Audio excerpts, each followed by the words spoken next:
Report that Dr. Roger K. Lear, also known worldwide as the Alien Implant Doctor, passed away this Friday, March 14, 2014. He leaves behind an enormous legacy of work very few people have had the courage to face. With over 17 implants removed over a period of 20 years, Dr. Lear had the courage to stand up in the face of mainstream science and academics by having them look at the raw data. All of us at Third Phase of Moon and the UFO community will miss him, especially his extremely warm heart. He was larger than life and will always be remembered. Now again, let's watch the Alien Human Project when he last spoke with us at Third Phase of Moon.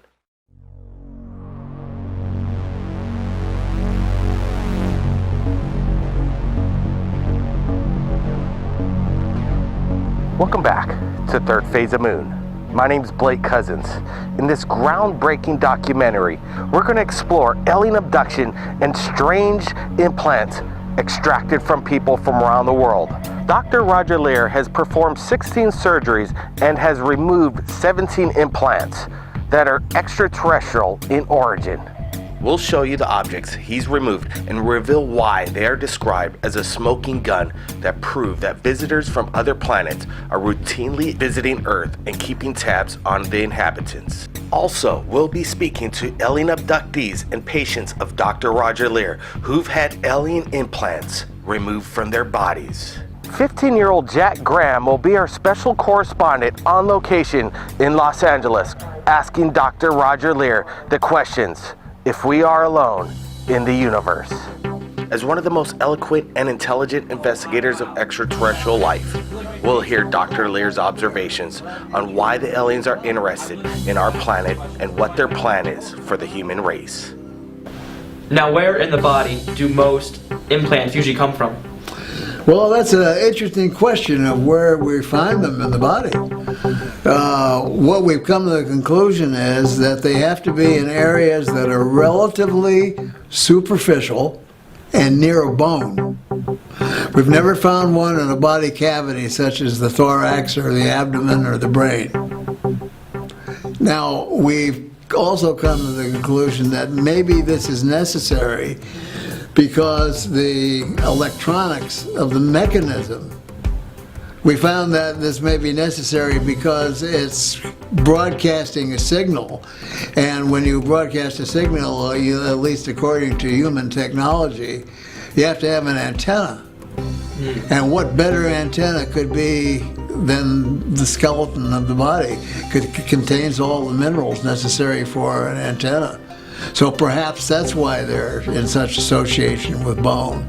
The other aspect of it is if you're doing millions of these, and you're doing them all over the world, and there's a large number of abductees. The Roper poll in 1993, 1996 said that at least 2% of the American population is involved in alien abduction, and that was a conservative poll because there's a lot of people who are not going to want to answer these questions at all.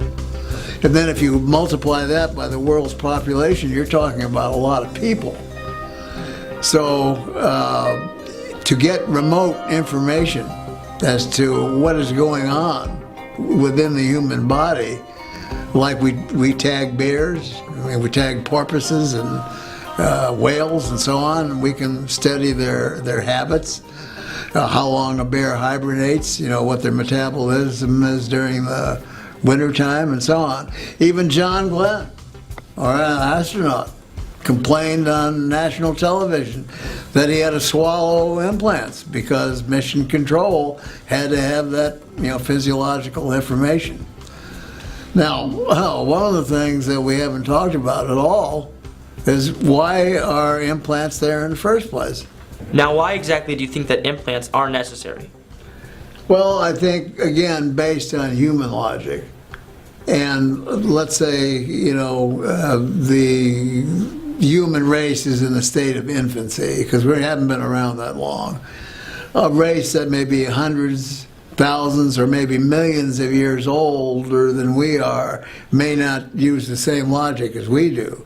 So the answer I'm going to give you is based on our human logic. it looks like to me that the entire human race is being genetically re-manipulated again. Because if you look at the children born within the last 60, 75 years, they are not the same human as a person who is my age. In fact, a gentleman by the name of John White, who used to put on UFO conferences in the state of Connecticut, years ago recognized this, and he came up with the term Homo Noeticus. Instead of Homo sapien, Homo Noeticus, and that means new human. If you listen to what a child has to say today, and ask them or get a feeling for where they get their knowledge from, it's not from a book, it's not from TV, it's not off the computer. They already know it. It's a different kind of human being. So if you're doing a genetic manipulation on a population, you might want to know exactly what's going on genetically without having to abduct the individual again.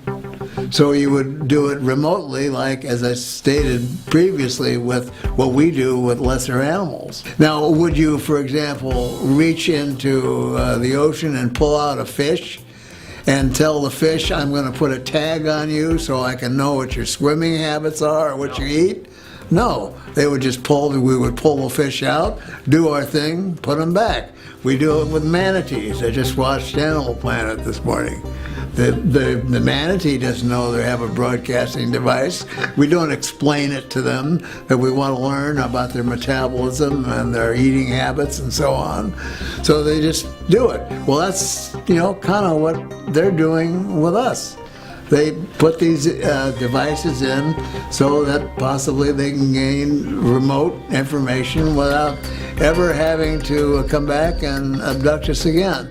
Now, which is another interesting thing. I've been asked, well, how come I can take them out?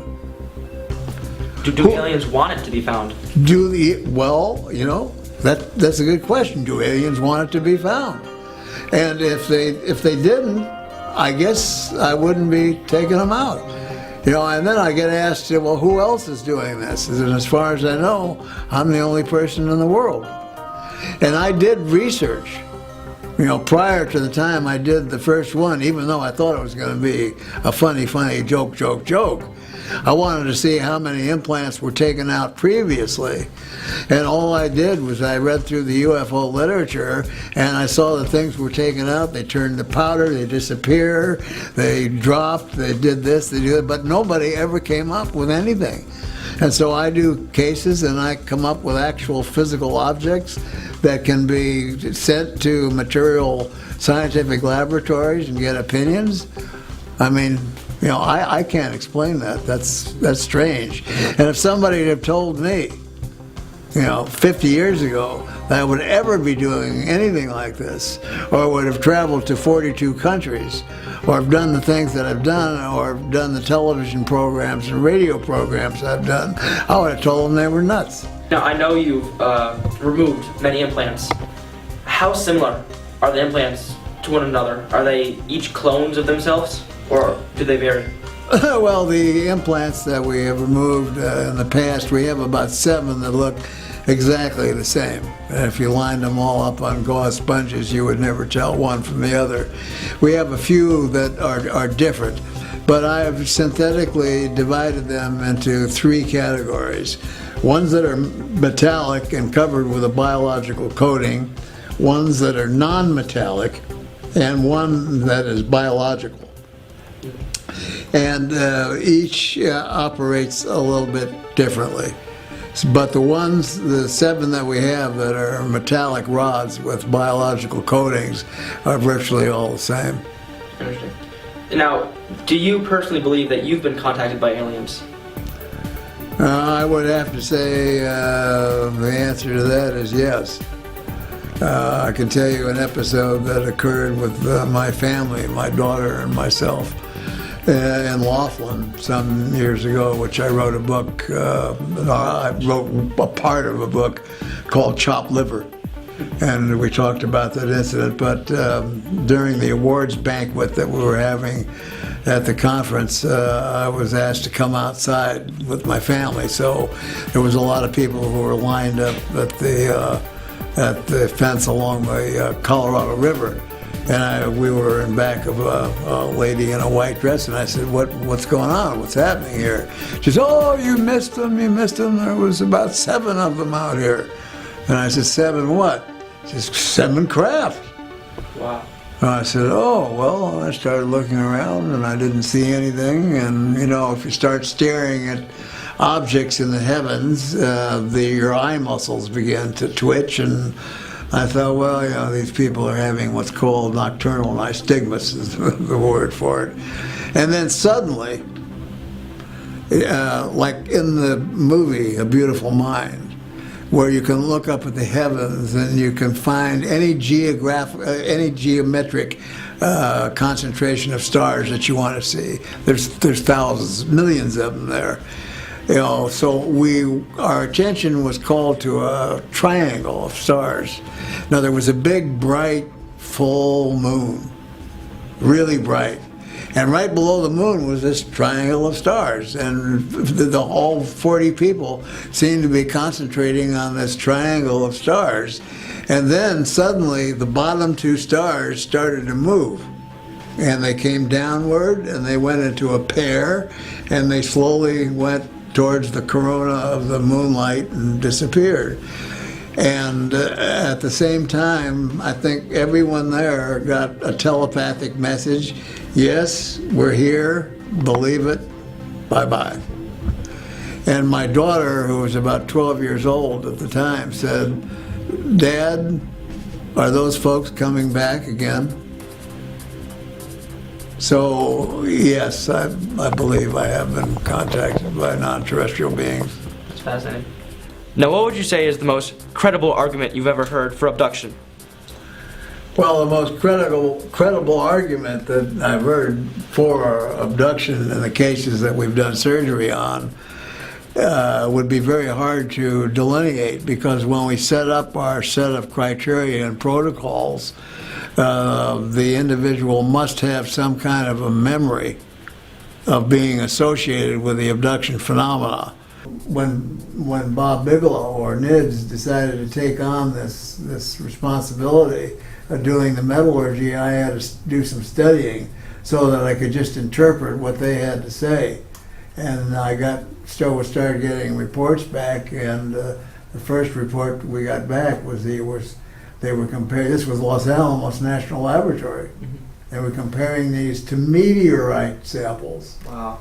Well, we know somebody didn't step on a meteorite or get one whacked through the back of his hand. So it has to come from outer space. Had to come from outer space, and they're calling them meteorite samples. So that was rather mind-blowing. So that was the beginning of the scientific aspect. So I figured, well, you know, if we're going to carry on with this, we better set up some scientific protocols and criteria for doing this kind of work.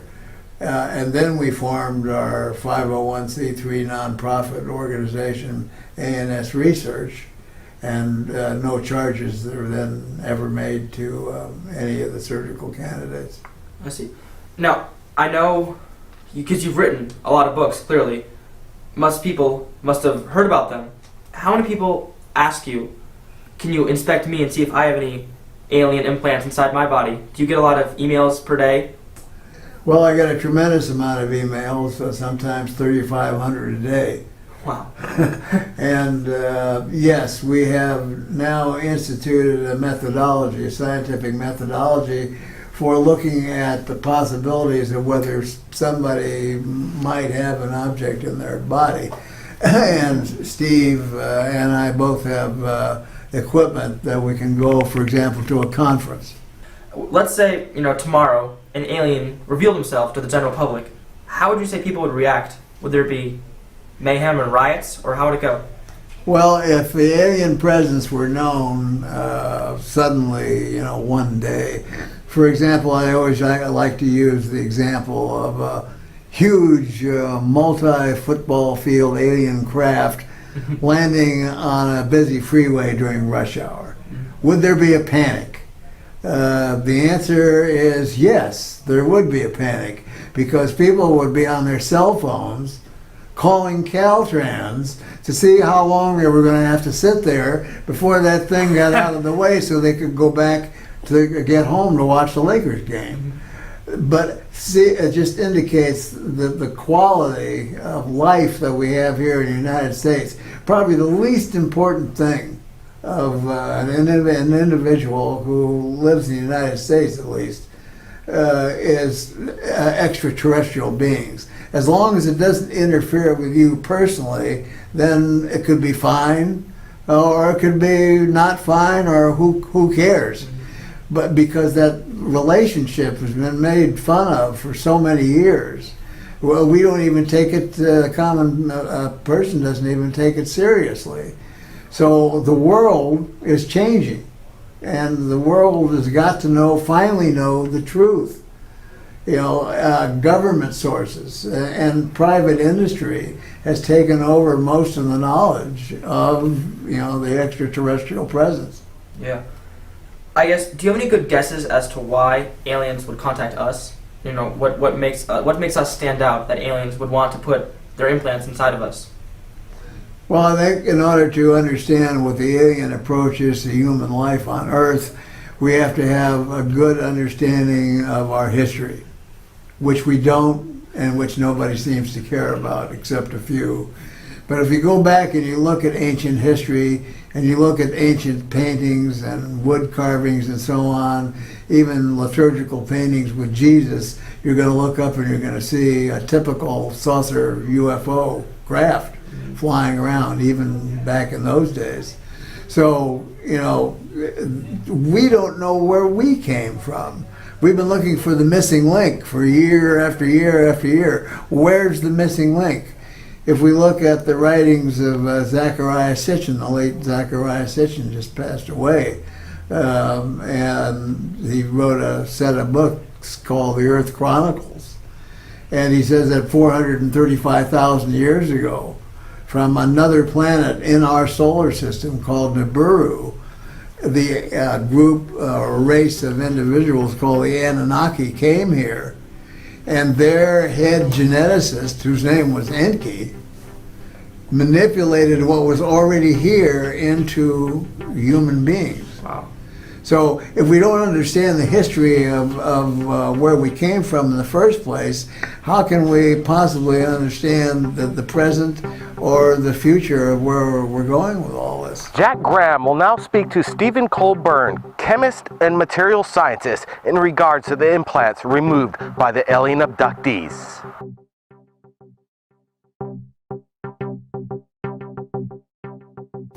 So, can you tell me a bit about yourself and your role within this program? Yeah, my name's Steve Colburn. I'm a material scientist. I was educated at UCLA, and I work in Camarillo, just a few blocks from where Dr. Lear works. And after we met, we decided to have a collaboration on analyzing these objects more thoroughly. A lot of the objects that he removed had not been analyzed adequately, so I have done a lot of microscopy and elemental analysis on these objects and come up with some interesting findings. One thing we found out is that the devices are definitely nanotechnological devices. They're not just simply metallic objects that somehow got into the body. They contain carbon nanotube electronics, and carbon nanotubes are the field I'm working in my regular job. And they give off radio signals, and they have odd nanostructures in them made of carbon nanotubes. Carbon nanotube electronics are a hot topic in material science today, by the way, and there's many amazing properties about them. The aliens have apparently perfected the technology to use carbon nanotubes in these devices. And there are proprioceptor nerves that go into these the tissue capsule or gray membrane around these devices. And one of the most fascinating findings was that that these devices contain many of them contain meteoric iron judging from the trace element pattern of gallium, germanium, precious metals like iridium and platinum. And iridium is not found on Earth in any great amounts. And We did the isotopic analysis of various elements from the metallic cores of several of these devices and found out that they were made from off-planet material, extraterrestrial material. There's a certain pattern of isotopes for each element on Earth, and if that pattern is varying by more than 1% or so, then it's the conclusion can be drawn that that the material came from off-planet. And some of the isotopic ratios and the elements in these devices are extremely skewed compared to, quite unlike the isotopic ratios of elements on Earth. In fact, Dr. Kuntz, our colleague who's also involved in the research, concluded that they probably came from somewhere else in the galaxy. They don't even seem to be from our solar system. These devices have carbon nanotube networks inside the metal. So they're obviously manufactured devices, and they seem to be well beyond the technology of civilian science at this point. So it's not possible that this something like the nanotubes could be made through nature. It has to be manufactured. No, they were discovered in 1991 in Western science. The Russians discovered them perhaps 10 years before that, but they're not known to be found in nature, and certainly not in meteorites. So there's no way that it could be faked, really. No, I don't think so.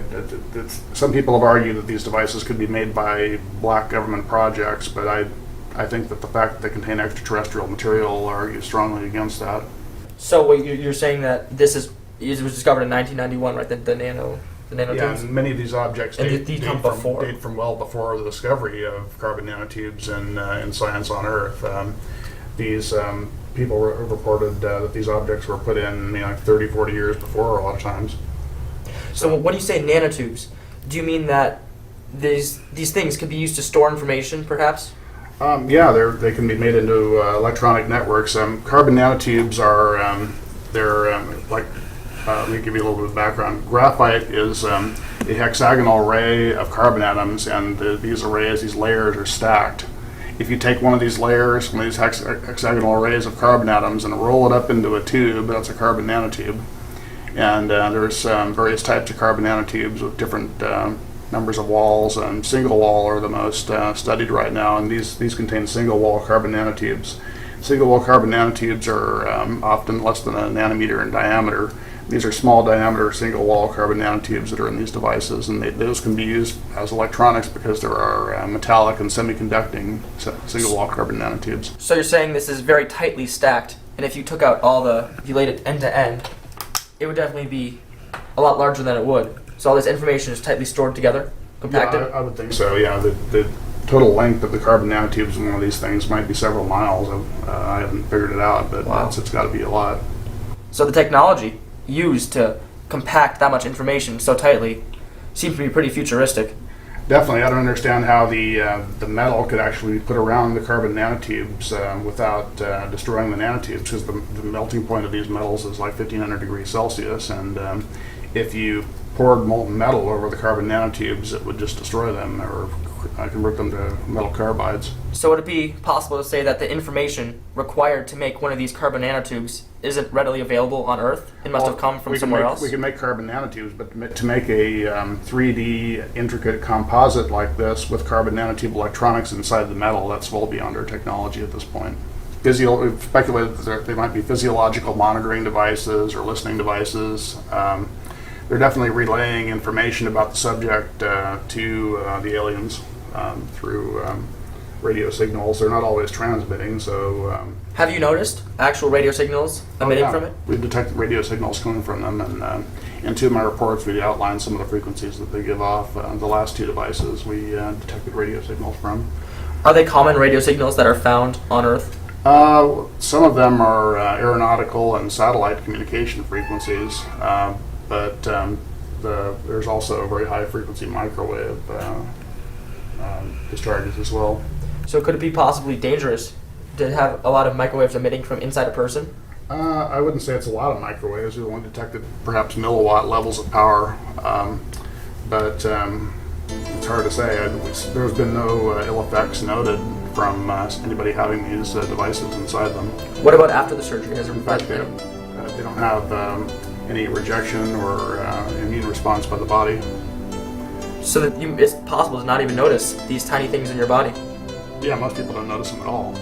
So would it be fair to say they see that, them on an X-ray? would it be fair to say that there might be a lot of those in a lot of different type of people?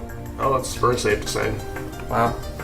Some of the frequencies that we've been able to gain some knowledge of from classified information is that they are deep space, fixed or mobile deep space frequencies.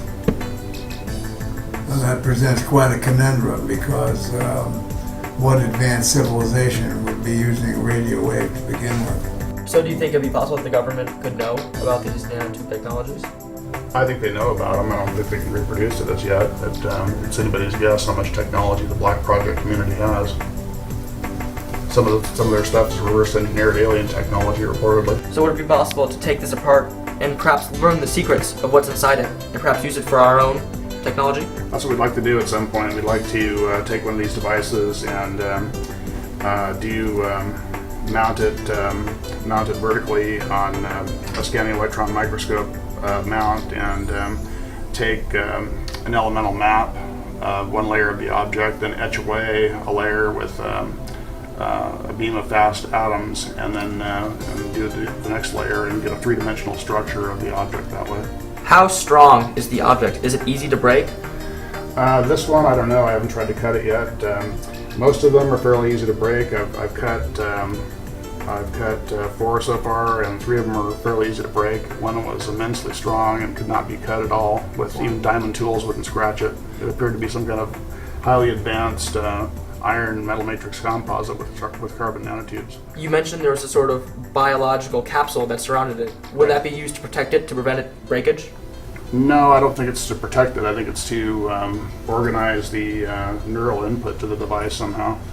Is that if we were able to back engineer some of the technology that we have in these devices, we could prevent, for example, inflammatory processes and rejection. In other words, if we could make something similar, you could wrap a heart, a kidney, a screw, a pin, or whatever, and instill it into the human body, and the person would not have to take any anti-rejection medication for the rest of their life. That this was presented in a report, which is in the White House, that I have a copy of from the OSTP. That's the Office of Scientific Technology and Policy, and that was handed to Obama at the time when he was trying to raise money for his medical health care problem to get Congress to approve the money. Will President Obama, with the help of Congress, fund this medical research and reverse engineer these implants? If so, the implications could help medical technology beyond our imagination. Now, we go to the most incredible account of alien abduction explained by Dr. Roger Lear to Jack Graham. 3 young children, about 9 or 10 years of age, who lived in Tennessee. And they decided to go out on a little local camping trip. So not too many blocks away, it was kind of like an empty field and so on. So they packed their primitive sort of gear, which was blankets and things of that nature, and things to cook over a fire, marshmallows and so on. And they went out, and they didn't even have a tent. They used sticks. They gathered sticks and they put the blanket over the sticks to act as a tent. And they roasted their marshmallows and told jokes and so on. Well, at about 3 o'clock in the morning, they noticed that there was a very bright star up ahead, above them. And the 3 of them all concentrated on this star because it was so bright. And the 3 of them watched as this star descended closer and closer and closer. And as it got closer, they saw that it was a craft. The next thing that happened was that when the craft was about 50 feet over their heads, a beam of bluish-white light in a cone came down over the 3 of them, and they began to levitate up in this cone of light. Now, if someone had done that to me at my age, I'd have a little bit of trepidation because, if you're going up in a cone of light, I mean, the first thing that would come to my mind would be the fear of Panic. falling back down. Yeah. There's nothing holding you. But they had the absolute opposite feeling. Oh, wow, this is fun. We're having fun, we're going up in this light. So they get up into the craft, and then they're in a round room that kind of looks like a hangar. And there are typical bumper sticker gray beings that are there. And so they say, what's happening? Man, what's going on? I said, have no fear, you're going to be returned, you'll be fine. We're just going to take a look at you folks for a few minutes and so on. But their fear was in being separated. Greater fear for each other than for each as an individual. Then when they finally were separated, they were taken down different corridors that went off this room. And under hypnotic regression is when they described what they saw off the corridors, which were rooms that looked like hospital rooms. And the one that we went through most of the hypnotic regression was placed in a room, unclothed, and placed on a table that he couldn't tell whether it was jutting out of the wall or whether it was on a pedestal. And although he thought it was metallic, it was neither hot nor cold. It was very form-fitting. But then an instrument was used that he described that actually put the implant in his wrist. And when he did this, he didn't feel too much of anything. But if he got nervous and so on, always one of the gray beings would come very close to him, and with their black eyes, they would get very close and look into their eyes, and this aura of calmness would come over them. Once this was done, they were examined and taken out, and the three kids were back together again in this large hangar-like room. And the next thing they remember, they're lying back on the campsite again, and the craft is slowly moving up, and bang, it was gone. So they didn't know what to think, whether they had a nightmare or something happened, or just didn't understand the entire situation. One of the things that makes this case so unusual is that all three kids did something very strange after that, like a suggestion was put in their heads or whatever, but they actually stole into this person's backyard that had a vegetable garden, and they tore up the vegetables and ate them. And that's one of the most unusual cases that I've heard of yet. So they must have been told to do this for some reason, because some folks that are involved in the abduction phenomena come back with symptoms. They feel muscle aches, pain, fatigue, feelings of the flu, dehydration, and so on. But the three kids, in asking them questions, of course they weren't kids when we did the surgery, but in asking them, if they had any ill effects from it, they don't recall anything. So maybe what they got out of the vegetables was something that obliterated the symptoms that abductees have. Now, what procedures and protocols do you follow for the surgery?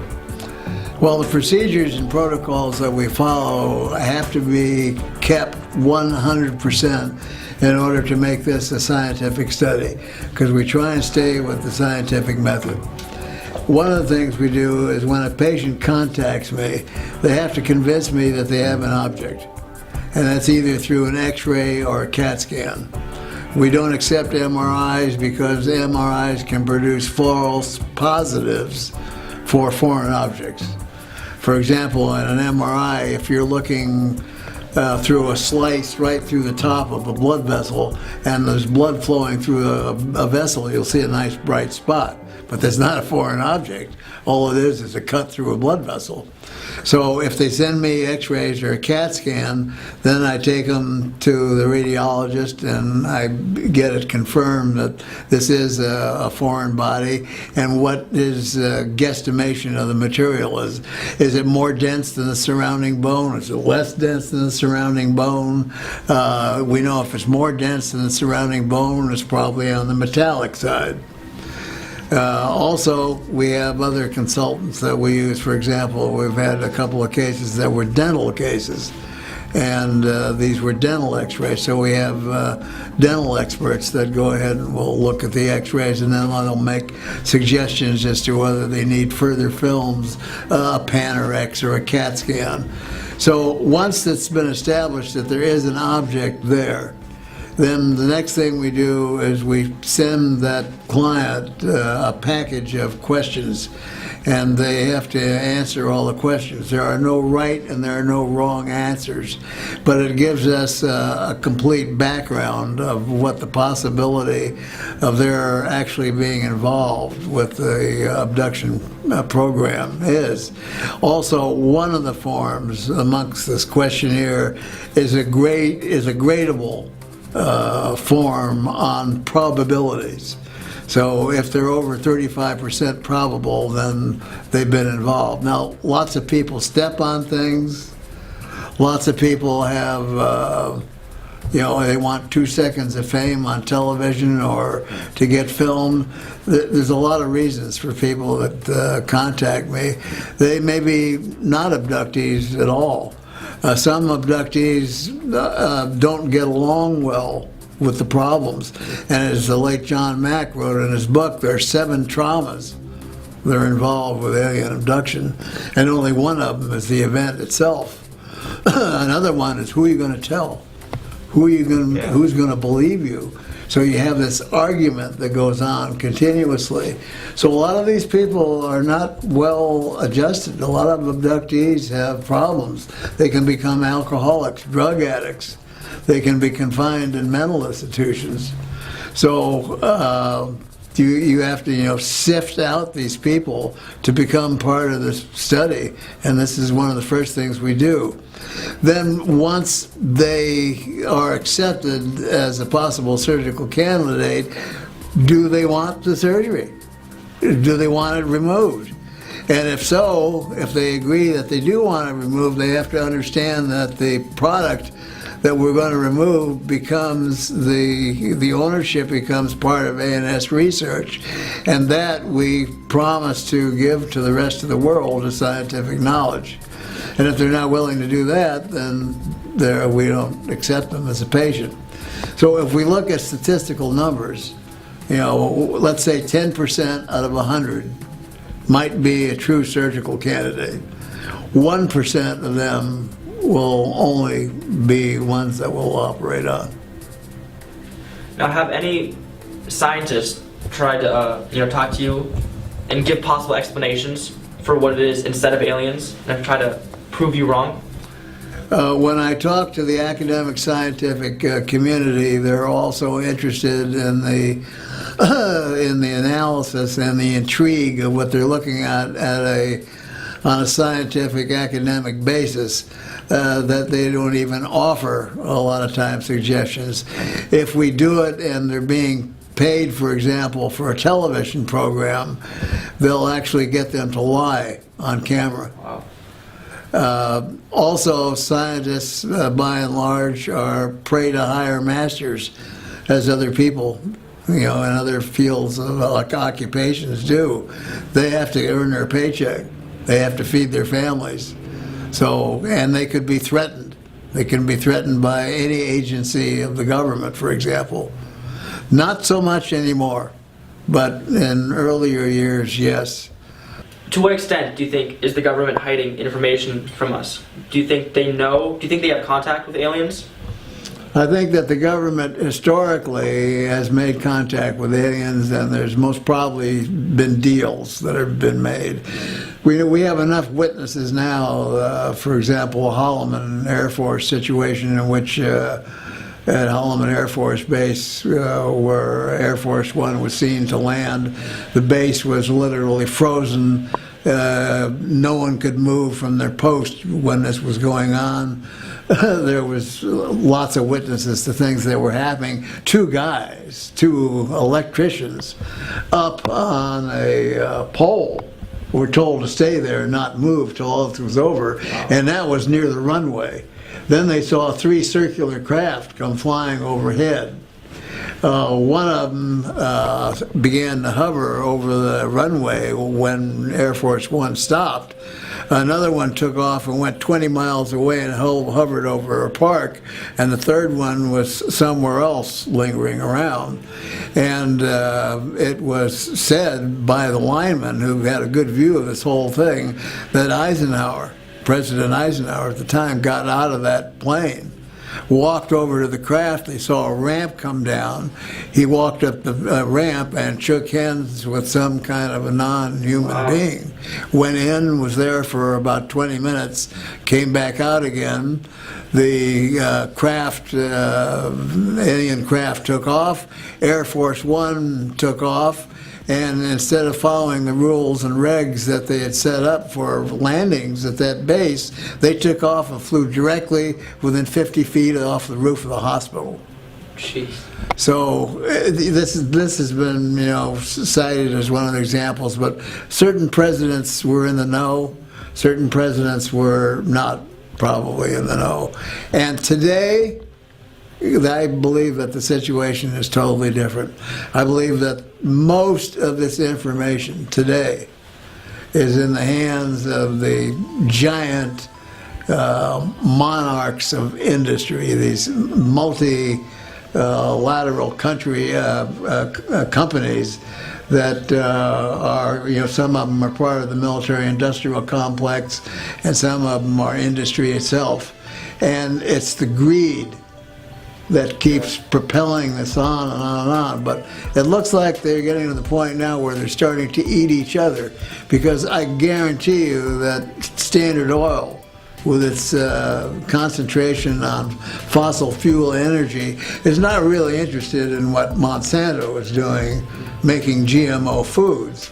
And Monsanto, with GMO foods, is not really interested in a free energy system that somebody else might develop. So things are changing rapidly, and of course with the citizen hearing that's going to be held at the end of the month in Washington, D.C., and it will be streamed out to the world. We expect half the population of the world to watch this congressional hearing, and hope that the government will actually start releasing information. With trillions of planets in the universe, it's hard to believe that planet Earth is unique. Odds are that life exists elsewhere. And while life on some planets may be less advanced than us, chances are that more advanced life forms will also exist. So the question becomes, will these advanced life forms have the ability to travel to Earth? And, if so, secretly tag us with extraterrestrial hardware during their visits? Prior to interviewing Dr. Lear, I might have said no. But while I still have my doubts, Dr. Lear makes a fascinating case for this, and now I'd like to know more. Jack, in his quest for the answer, has reached out to Third Phase of Moon to speak with the alien abductees who've had implants removed by Dr. Roger Lear. We have provided him the contact information. Mary, who wants to remain anonymous, and Tim Cullen have come forward to speak with Jack and answer his questions in regards to their alien abduction and the implants removed by Dr. Roger Lear. Hi, I'm Jack. Tell me about your abduction. I have had, my family, it runs in my family. My brother has had experiences. His family, since the marriage, has had experiences. My husband underwent experiences, as did I, from being married into my family. It seems like that was the protocol for marrying into the family.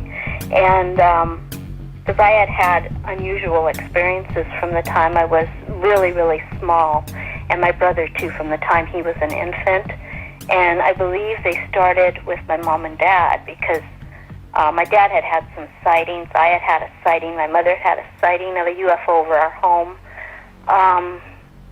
it ran in the family, and there were a lot of experiences that my husband and I had in the 1970s, 80s, and 90s, and he would actually get night terrors, which we thought were from, he was a Vietnam veteran, had experiences in Vietnam, and thought it was post-traumatic stress syndrome. It turns out it wasn't from Vietnam. He actually then started remembering in the early 90s that the night terrors he was experiencing was from these creatures being in our home and taking us at night. What was your reaction when you realized you had been abducted by extraterrestrials? Let's see, it was removed in 1996, probably about 6 months to a year sooner. Before that, I realized I had a scoop mark on my leg, and I did not know there was an implant in there, had no idea. I just saw this scar on my leg and on my left calf.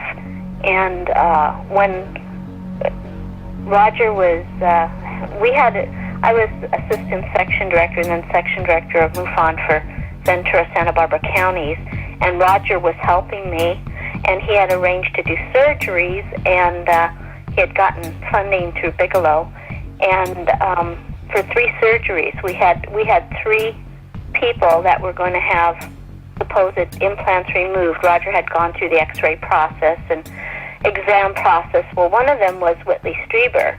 He had an object in his ear, and he was to be one of our guest speakers and then go ahead and have a surgery. Last minute, he decided against having the object removed from his ear, and it's on the outside of his ear. He still has it today. It's under the skin on the back of the ear. And he decided against it. Well, we had funding for 3 surgeries, and Roger was, Dr. Lear was beside himself as to, what was he going to do? And I said, well, you can remove the scar off my leg, whatever it is. I don't know how I got it, but make that the 3rd surgery. And he said, that's fine. He says, but we have to go through the examination process. We'll need to get x-rays, blood tests, which we did. And on the x-ray, surprising both to myself and him, he saw an object on the x-ray that was just under the scar, the scoop mark I had. And that's how we discovered that there was actually an object under the scoop mark. What was your reaction to the news that aliens had implanted a device in you? I was shocked that there was anything under that scoop mark to begin with. I didn't know how I obtained that mark, but it was an unusual mark, and it seemed to just appear. At least I just noticed it. I think he was shocked because that was the first time he had ever had a scoop mark with an object under it. So he was shocked. I was shocked. And I kept trying to, rationalize that, maybe I just got something in my leg. And after it was, extracted and examined, it was nothing. I kept saying, are you sure this wouldn't be found in a regular body? Is there any way? And he goes, no, Alice. This would not be found in your leg. It could not, it would not be there naturally by any means. It wasn't a calcification or anything like that. It had a lot of unusual characteristics, and he's since then done some more surgeries that have had the same type of object. Is there anything else you want to add? Well, I think he's doing something that is so important, and he helps so many people, and he never asks for anything, in return from anybody that he tries to help.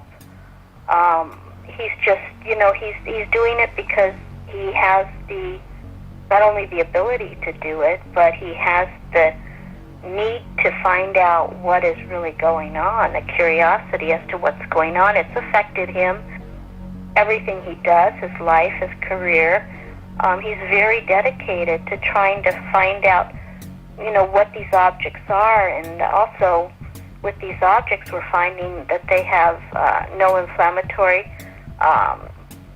response around the object. Could this technology help the medical profession now in dealing with transplants, where these people with transplants have to be on horrific medications for many, many years, where if this technology could be developed where there would be no rejection. I mean, it would be wonderful for the people that have to go through this with the transplants. So, I mean, he's doing it for a lot of reasons, but he does it. It's a labor of love for him and curiosity, and he feels very dedicated to trying to help people, because a lot of people, with these type of situations, they just don't know who to turn to or what to do. Unfortunately, he's there to try to help.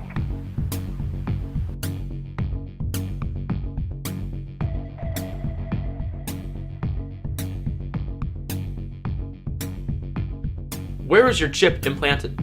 The implant was it was located in my left wrist area, arm wrist area, almost identical to the 15th surgery Dr. Lear done on Ron Noel. His implant is the same shape as mine, a cantaloupe seed type object, and located in basically the left wrist area. In fact, we kind of wonder if we could almost put the x-rays over each other and they'd almost be in the same spot. Did it hurt after the surgery? Yeah, when they got a hold of the object, it felt, I felt it, a lot of pressure and uncomfortable with my arm. Like it was, got chicken winged, and I kind of had to carry it in a sling for a little while, but then it calmed down.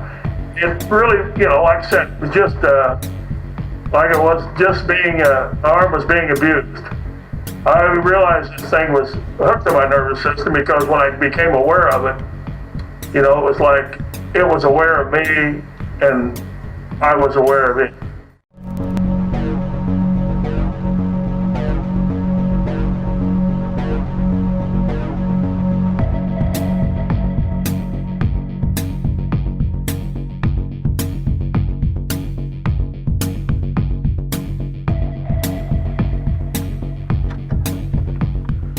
Welcome back to Third Phase of Moon. My name's Blake Cousins, and in this episode, we're going to go over, by popular demand, the Alien Human Project Part 2. Dr. Roger Lear and his claims of removing alien implants isn't a doubt. It is scientific fact. Now for this exclusive Part 2, the Alien Human Project. Let's get to it. It's the alien implant doctor, world-renowned. Dr. Lear, when we made Alien Human Project Part 1, it had global impact. We've had people that came out that never wanted to talk about their experiences, and now, because of the courage that you've put yourself out to get those implants, they now have come forward. What inspired you to continue to do this in the face of all these ridicule? Well, you mean, of course, the fine line that I walk. Yes. The line of academia, medicine, and research into a tremendously unknown subject. And I say unknown subject, although it's been in existence for thousands of years, because there really isn't that much physical evidence of, things that happen within the field of ufology. We've seen things flying in their skies. We've looked at drawings and cave paintings and wood carvings that have been in existence for thousands of years. But, people have been looking for the so-called smoking gun. And that's what we seem to have found. Maybe on purpose and maybe by accident. I'm not convinced to this day. Why is it that I'm the only one, it seems to be, on this entire planet that seems to be removing objects from individuals and then subject them to severe academic analysis and come up with things that are not from this world? You just got to my next point exactly. When you look at a photograph now, 50 years ago, a photograph would have been proof, but now with Photoshop, it could be doctored. What you've been removing is the smoking gun, and a lot of critics, especially the skeptics, always have an explanation for it. Let's go deeper into why we can prove this is the smoking gun and how you would want to invite the academics to look at the lab reports that you've gotten. Well, as to whether I consider myself an academic science, I don't. I'm more like the plumber or the purveyor of the merchandise. I get it out of the human body, the individual that has it, and then I present it to science, as an ordinary individual. I'm sure they have some respect because of my medical background, but it's the word that comes from them after analysis that they are telling me that these objects contain things like non-terrestrial isotopic ratios, that they contain carbon nanotube structures, which are very complex. And we're looking at a technology which 8, maybe 9 years ago, there were scientists, noted academic scientists that said they couldn't exist. And now there are companies who are actually using them, making them. Japan is trying to make them into a cloth so that they make clothing out of them. They're talking about a space tower because they are the strongest substance known to man. And if you build a space tower that goes up a mile or two above the Earth and then launch a vehicle from there, you've saved a tremendous amount of money in fuel because you don't have to defeat the amount of gravity that you do from an Earth launch. So we find carbon nanotechnology, and we find things that we don't understand. We find gold spheres, for example, that we don't understand what they do. We find apertures in the metal which are only as wide as one atom. Now that's pretty small. And we haven't been able to yet look down into that aperture and see what's down in there. But one day we will do that. We know that they emit radio waves. We know that they have electromagnetic fields and an electromagnetic residue, which lasts for about 30 to 60 days following their removal. So these are all scientific facts. These are facts that in written reports I get from academia, and I mean top academia, because we have 3 of the world's finest nuclear physicists on our science board for ANS research. And that's not including the myriad of other well-respected laboratories, like Los Alamos National Labs, Southwest Labs, and I could go on and on and on with a list of laboratories. One thing I love is what separates you from all the other researchers is you are a doctor and a scientist that works with data. Like you said, you're just a plumber. You pull these out and it's the lab reports that are telling you what this is. So everybody out there who's listening and watching this documentary, request the lab reports. They are available to be read. As a matter of fact, aren't they on your website? Yes, there's a number of different laboratories. The reports listed on the website. And we also have taken consideration that the initial scientific results came from the National Institute for Discovery Science, which was Bob Bigelow. And he is the one that paid for and got the reports and material from Los Alamos National Labs and New Mexico Tech. So I had nothing to do with it at all. Just presenting him with the specimens and having him send them to the laboratory. And when they came back originally, there was a giant booklet of data. However, there was no report. And that irritated Mr. Bigelow to the point where he called the lab up and he said, "Look, I'm paying for this. I want a report." And that's when the first report came in, and the scientists that looked at it said these were closest to meteorite samples. Now that was a shock. You just mentioned Bob Bigelow, who is well known for the Skinwalker Ranch. His name has been thrown around ufology for the last couple of years. He's somewhat been in the limelight. Do you think with his Skinwalker Ranch, the laboratory results that he got from funding your research, did he possibly make anything from what he learned? And monetary gain, absolutely no. He put out all his money, never asked me to spend a penny. And now he, of course, has a company called Bigelow Aerospace. And with the consent of the government, he's in a position where he can actually regulate some things because of the nature of the space business. When Mr. Bigelow became involved, he's linked with SpaceX, which is making enormous leaps. They just tested a new rocket, which is called the Grasshopper, a reusable rocket that's not going to burn up in the atmosphere. Do you think, with the lab reports that I was saying, do you think he used any of the findings to apply them to his technologies in SpaceX or anything else that he's doing? That I can't answer. I don't know, because I'm not knowledgeable of what it takes to put a vehicle into space. Now the next thing is that I know that he took designs that he purchased from NASA. For example, the expandable module that didn't have anything to do with what the findings that I was finding with the implant subject.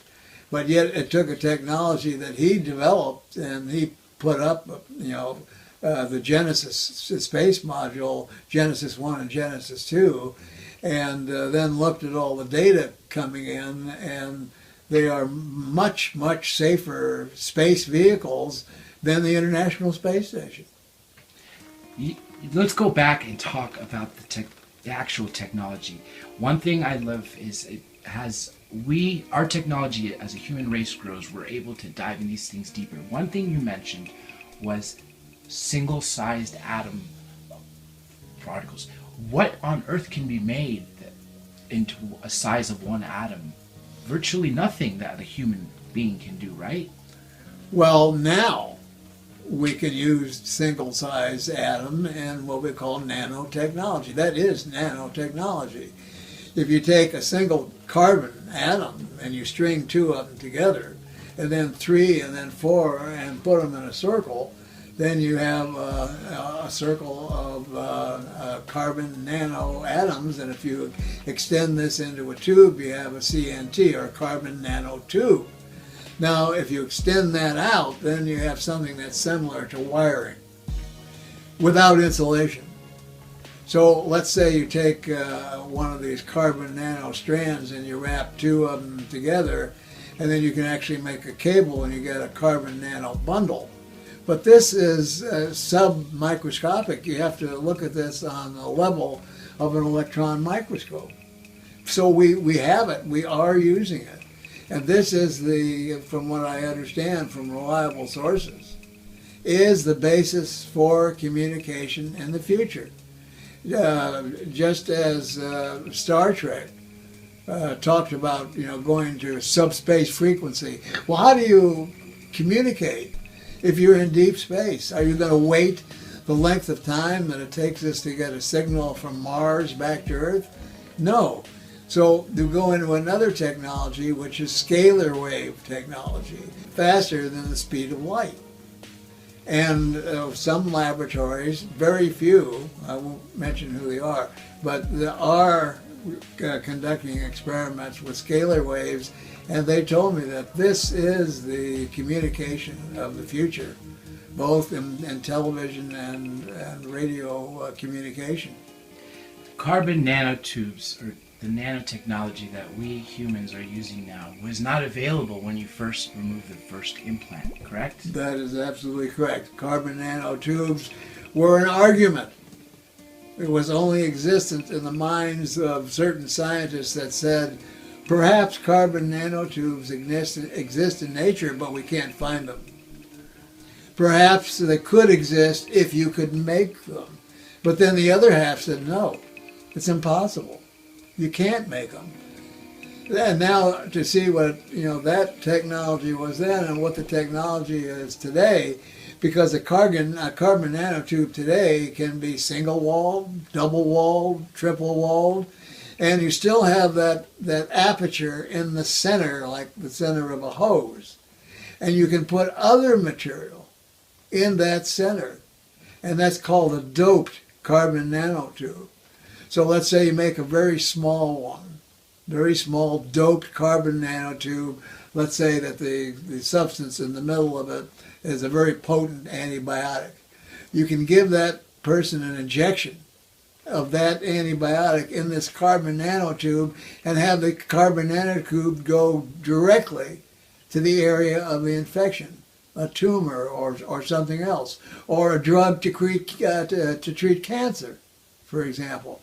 So the implications of carbon nanotube technology alone are, pardon the pun, out of this world. You mentioned that there were scientists debating on both sides, yet you had something in your possession that was artificially made that contained those. Now, do you think, fast forward to when humans started using things on the nanotechnology level, do you think that it's possible the government may have seen your lab reports and may have used certain labs, you've used that to actually get to us humans using this nanotechnology?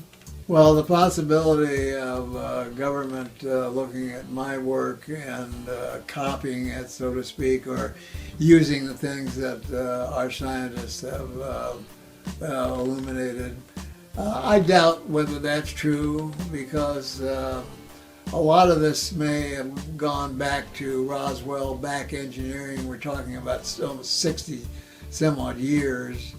They've had 60 some odd years, let's say, jump on anything that I ever did. So I'm sure that within the black budget projects, they already know all the stuff that we're learning and trying to present to the public and to industry. Because some say that black budget technology, in compared to academic science, is 100 years ahead. But again, when we're talking about carbon nanotubes, you also mentioned something about gold sphere. Can you expand on that a little bit? These small gold spheres that we find, but we don't know what they do. We also find what are called orthorhombic crystals, and these are crystals composed of sodium chloride. Now, sodium chloride is just ordinary table salt, but the crystals of the salt are random. There's no particular shape. These are a particular rectangular shape and in varying sizes. So they're called orthorhombic sodium chloride crystals. Now, if we think back to the early days of radio, and what did we have? We had a crystal set, and a copper wire, and an earphone, and a battery, and we were able to get a miraculous radio station through a crystal. Well, crystallography, or crystallography, the study of crystals today, still can't explain what happens with the atomic structure inside a crystal that will allow a frequency to be carried and then received. And yet as far as we know. And we've been using that. And we've been using that constantly until we went to a different technology, which was vacuum tube and then transistor technology. But in all the radios, all during World War II, all the aircraft radios, when you switched from one station to the other, all a lever was doing was going from one crystal to another crystal to another crystal. They were all multiplex crystal sets. Again, more proof that using something without possibly knowing it, and what can that lead to. Now, I want to focus more on why this is the smoking gun, because we know it's the smoking gun, yet those people out there watching this, some of the people who left on the comments, and this first one was released to great fanfare, and there was a lot of people that said wow, this really is happening and it's there. But there still was others who are on the fence. Let's dive deeper into proving to them. We got the lab reports, we see the carbon nanotubes, we see the gold spheres. Let's talk about the radio waves and the electromagnetism results, and what else you can tell everybody. Okay, first of all, there's a certain percentage of these that we've removed, that about 70%, that emit a radio wave in the FM band. And when we looked at a classified chart of where these frequencies occur, both in the kilohertz and megahertz range, We know that they are deep space, fixed or mobile deep space frequencies. Now, the question is, are we really detecting deep space frequencies, or are we merely detecting a harmonic of some other transmission of another kind of a wave, as that I mentioned before, a scalar wave technology that enters our electromagnetic spectrum, and we get what's called a harmonic. And that harmonic in our spectrum are these radio waves that we receive. Now, the other possibility, of course, which in today's world you can't deny, is the possibility that a deal has been made between somebody from out there and somebody from here, so that they can gain the same data that somebody from out there is listening to. And I believe this is biological data, and it's data having to do with the progression of our DNA. Because if we look at abduction cases all over the world, we see that there's the taking of sperm and ova. That means a genetic experiment is being carried out on human beings on the face of this planet. And if that's true, then maybe they want to find out, just like we do using human logic, how long a bear sleeps or hibernates during the winter, what the metabolism of the body. For example, John Glenn, when he went into space, he complained on national TV of having to swallow implants because it was necessary for mission control to know his body functions, and the only way that they could get it in was to have him swallow them. So he did. He swallowed them, and they got the information. But, you know, to make a comparison, suppose somebody else wanted to know the information that NASA was getting. They would, you know, tune in on it, and they would be able to get it too, because they're not operating in a scalar wave or unknown technology. So those are the two possibilities. One is that they are true radio frequencies that we're getting, or that they are harmonic of something like a scalar wave which travels through space faster than the speed of light. Since the last film, Alien Human Project 1, there have been significant changes, such as the citizen hearing. Can you tell everybody in the world who's watching this what changes you've had, including your testimony there, what else you've done, what else your research has unlocked? Well, in case the viewer of this program doesn't know what the citizen's hearing is, it was a hearing that was conducted in Washington, D.C. at the National Press Club. And it was set up to mimic the way a hearing would be conducted in Congress. And we had retired congressional members that composed a committee that would conduct a hearing just as if it was in Congress. And we also know now that while the congressional hearing was going on, President Obama was in residence down the street. And we also have information leading to believe that he knew exactly what was going on with the conference that we were having. So since that time, you know, an effort is being made, including me as one of the witnesses that testified, to try and get that information, because it's a worldwide event. It's not a United States event. It affects the entire planet. And so we want to get this information out to the public. So I'm working with Steve Bassett and the Paradigm Group on several different projects. Each one works in conjunction with the other. The first thing is to get the 35 hours of testimony in a DVD set out to the public, out to the public in general. And the next thing we're going to do is we're going to send each single member of Congress, their assistants, and the White House staff and the president a full set of copies of this hearing. That's number one. Number two is that Senator Mike Gravel and Congresswoman Carolyn Kirkpatrick is working on a situation where there'll be a bill that will go before the United Nations General Assembly, and we're trying to get a hearing before the United Nations General Assembly. So these are two of the three projects that I'm involved in now.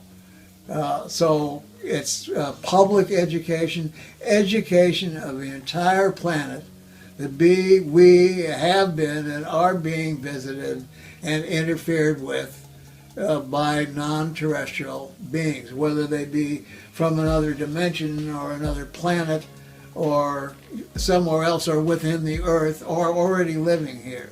Entities that have been kept in secret from the general public of the planet. We want that knowledge out. So that's one of my primary goals since we did the last alien-human contact. That's what the goal of Third Phase of the Moon is, to get the word out. The mainstream media is not doing their job, and that's exactly why we're interviewing here you again, because you have, like we said, the smoking gun, and we really hope people pay attention to it. Now, one of the Roper polls said 1 in 40 people have been abducted, which is a staggering number.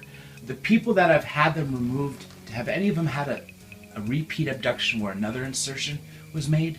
In short, has anyone had any new installations of implants? And as far as I know, no. Now you got to remember that it's not every single abductee that gets implanted.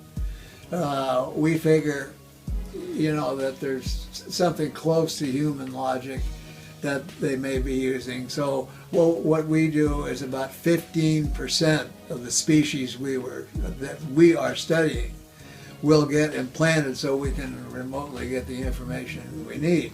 Not to say that myself or anyone else should have the ego to try and look at the logic of a civilization which may be 80 to 100 million years older than we are.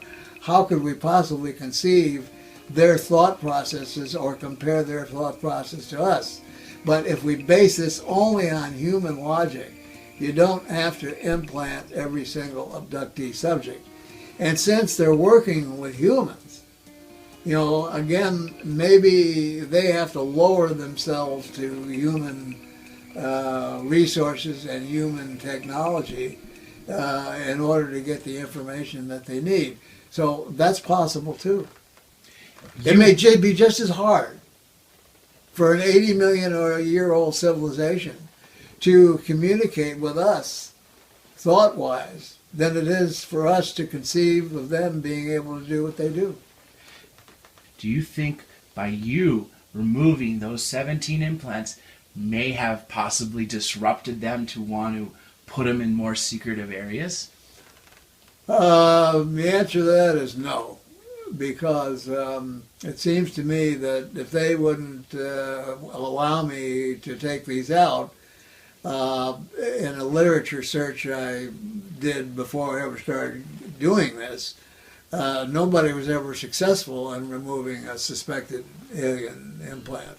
They would turn to powder or disappear or whatever. So maybe there is a group that says, yes, you go ahead, take them out because in certain individuals we don't need them anymore, and go ahead, analyze them, and then reach out, to the public and give this to the public as public knowledge, because one of these days there's going to be openness between us and the human race on planet Earth.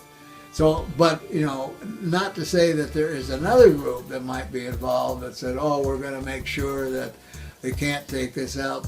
But interesting, there has been evidence that people have had implants come out of an eye. Also, one of the most famous implants of all has been implants that have been in the nose, associated with nosebleeds and the whole gamut of things that go along with it. I don't have one of those. I've never seen one, but I've heard story after story after story. And I guess if I keep doing this, maybe someone will come along and sneeze and they'll actually sneeze into a cloth or Kleenex or whatever, and there one will be, and we can look at it. Now that we're talking about medical procedures in essence, I wanted to touch on something you mentioned in the last film, that there's no inflammatory response upon removal or insertion of these objects. Can you reiterate to the world how important this is to the medical community if they would just take a look at your research? Well, if we could get academic research medicine to look at the materials, it is very possible that we could duplicate what is the cause of this non-rejection, non-inflammatory reaction, and duplicate it and use it in, for example, wrapping a pin, a screw, a liver, a heart, or any transplanted organ into the body. And being that it's your own DNA, you wouldn't reject it. You wouldn't have to be taking anti-rejection medication for the rest of your life at a tremendous loss. I'm going to be very honest. It would be a tremendous economic loss to the pharmaceutical industry. So do they really want that to happen? I mean, the public certainly would love it to happen. Now, I was just perusing an article on modern 3D printers, and they expect within 5 years, 5 short years, that they will be able to reproduce a cardiac cell and have it duplicate in a 3D printer a human heart with the same DNA. A person will not be waiting for a donor. They'll just duplicate this in a 3D biological printer, and they'll install it into the body. And you won't need any of that medication, that anti-rejection medication. It's ironic you mentioned 3D printing. As a matter of fact, on the news the other night, they showed a demonstration of a 3D printer making a pizza. Yeah. Now let's get to a final message you have to the world. Anything you want to tell them. Viewers, skeptics, believers alike, everybody. What would you have to say? What I would say would be to repeat what Senator Gravel said to us at the closing of the citizens' hearing. And that if you really want an impact on the world for this subject, don't leave it up to governments to do it. Do it yourself. Each individual. It's their responsibility to get this information out to the rest of the world. Then governments have to respond. So I always say, if you find a researcher that you deem as credible, and they have a DVD, or they have a book, or they have something else that you can pass out, buy 1 or 2 of them and give them away as presents. Give a DVD as a birthday present, or as a Christmas present, or as a wedding present, or anniversary, whatever. Give something of knowledge away to that person who may look at it, read it, see it, and that person could get excited and give one away to somebody else. So we could pass that on through the whole world and continue to use the advancing world of communication, where we have an increase in devices almost every week because of the competitiveness of the way that the electronics industry is being conducted. There's always, another iPhone, another this, another that, another gadget you can hold in your hand with more and more and more information in it. Where's the app on ETs? Somebody's going to do it. I completely agree. You heard it all from the man himself. Thank you very much, Dr. Roger Lear. My pleasure. We at Third Phase of Moon want to thank Dr. Roger Lear for this exclusive interview, along with special team member Dr. Danny Elias for corresponding it. And if you capture something incredible in regards to UFOs, contact us via Skype or Facebook, Third Phase of Moon. Keep your eyes on the skies, everybody, and we'll see you again next time. Third.